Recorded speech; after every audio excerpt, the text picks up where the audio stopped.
Okay, so this is kind of a standalone lecture that covers a little bit more of the subgenres within the genre of personal narrative, and then also gives you some ideas of how to use secondary literature to help you think through all of this material that you're encountering in this class. And then also, in light of your the book in America reading, giving you kind of a good historiographical understanding of the general framing of this class as a historiographical study in light of intellectual history versus social history. If you read the reading about the book in America, one of the things that it talks about is the elite aspects of literate culture and how the people who were typically published during this time period were the theologians or the pastors that were writing the godly literature, and they were the educated elite. They were people who studied at Magdalen College, either at Cambridge or Oxford, or they were part of the Puritan Emmanuel College, or they were graduates of Harvard or of Yale after those institutions were developed in the mid 17th century and early 18th century for Yale. So we have to understand that a lot of the people that we're reading were mediated by the intellectual elites. They were edited by these pastors or these well published individuals. But many of the readings that we're going to do come from people that would be located within the world of social history. They would be people that came from a different ethnicity than would normally be published. For instance, with Samson Occam. All of Samson Occam's writings are found right here in the collected writings of Samson Occam, a Mohegan. It's not a really thick work. He didn't publish tons. This is all of what we have from him. He was a person who came from a native origin, and so he was mediated through a person like Eleazar Wheelock, who was much more prolific, was a well respected graduate of Yale, who had massive influence with natives and with all of provincial Connecticut. When we talk about studying Samson Occam, a great secondary source that could be helpful to us is looking at Edward Andrews' book, Native Apostles, that gives a good understanding of the whole context that Samson Occam lived in and a good account from a recent resource about Samson Occam's life. Another way in which we can talk about this intellectual and social history uh, dialectic during this time period would be the story of Sarah Osborne.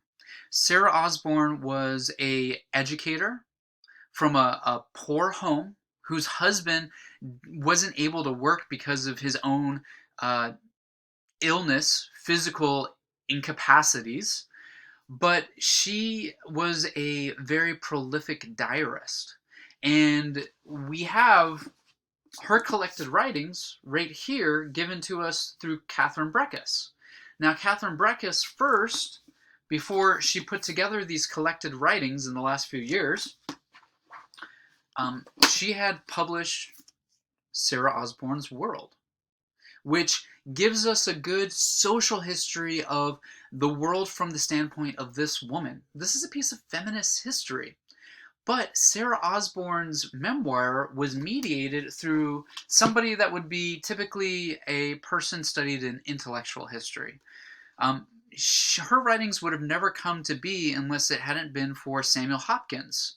And so, knowing the life of Samuel Hopkins, having read Joseph Conforti's book on Samuel Hopkins, and knowing that Samuel Hopkins was mentored and lived in the same home with Jonathan Edwards, and was a big proponent of the New England theology or the New Divinity movement, which was the theology of Jonathan Edwards that spread throughout all of New England after Jonathan Edwards' life. Knowing that about Sarah Osborne's writings and the fact that they were edited by this guy and so possibly influenced by him is very helpful. Then also maybe understanding something about another genre of literature, the Ars Moriendi. The Art of Dying Well is really important. Because when we read the story of David Brainerd, a third of his memoir in its publication gives an account of his death story, or the death way of his life. And so it gives the account of Jonathan Edwards' daughter, Jerusha Edwards, caring for him and the experiences that he had at the end of his life. You can also read Jonathan Edwards' sermon after David Brainerd's death, his funeral sermon. You can also read A Token for Children, which was the most popular book about deathways at this time. Half of it is about British children, their conversion accounts, and their deathbed experiences. And then the other half of these are written by Cotton Mather, giving American colonial accounts, British colonial accounts in the Americas of young children who died and their well-lived deaths and their conversion experiences and testimonies of their faith. Likewise, when you're thinking about understanding deathways, the Ars Moriendi, you might want to read a secondary source like Death in the New World by Eric Seeman, who talks about the superstition and the enchantment, and the fact that even British colonial Puritans and early evangelicals thought that miraculous things were happening at somebody's death, and that it's possible Satan was fighting for the soul of that person, and that angelic beings were present in the room when death occurred, and the superstitious things that people did as they recorded the death ways of people in commonplace notebooks.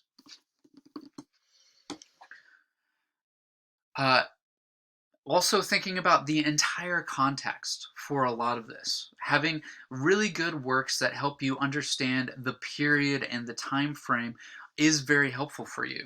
So looking at Douglas Winiarski's Darkness Falls on the Land of the Light, an account from a social historical standpoint of the Great Awakening and of evangelicalism in this time period, and the distinctions between respectable evangelicalism versus the more radicalized Baptistic, Methodistic, antinomian revivalism that took place at that time period is also helpful for contextualizing individuals like Sarah Osborne and David Brainerd.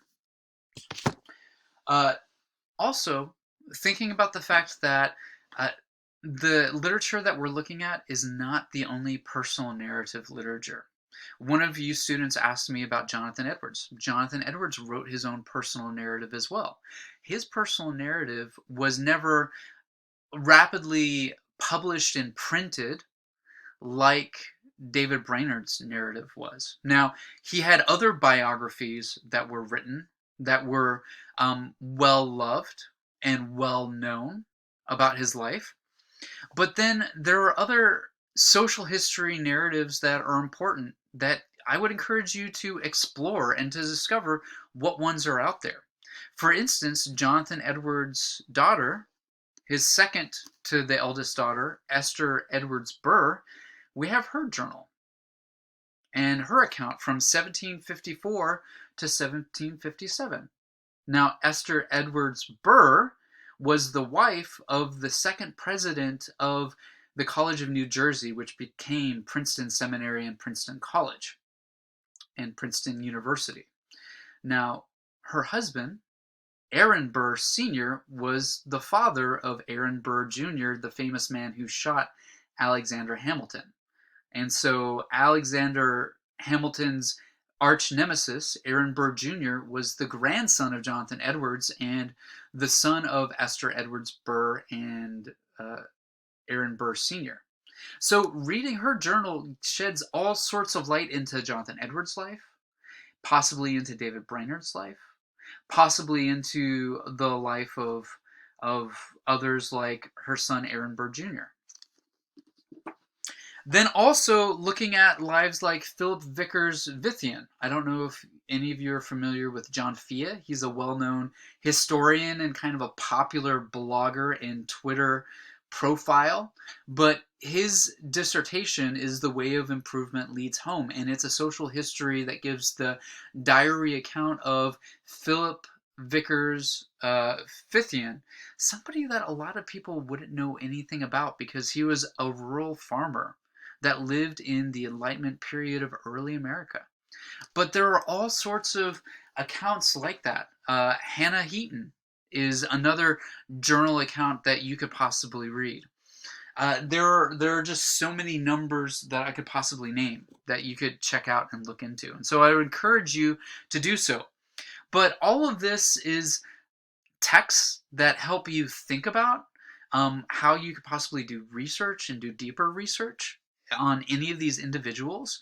They're texts that would also come alongside and help you contextualize the period, contextualize the time frame, and they all kind of help us think about the genres within the genre. I haven't even talked about captivity narratives. Like understanding the captivity of Mary Rowlandson, her personal narrative is very unique because she was somebody who was taken captive by the Native Americans. So understanding the history of the King Philip's War and having read Jill Lepore's classic account of King Philip's War would be extremely helpful for somebody who's reading the captivity of Mary Rowlandson.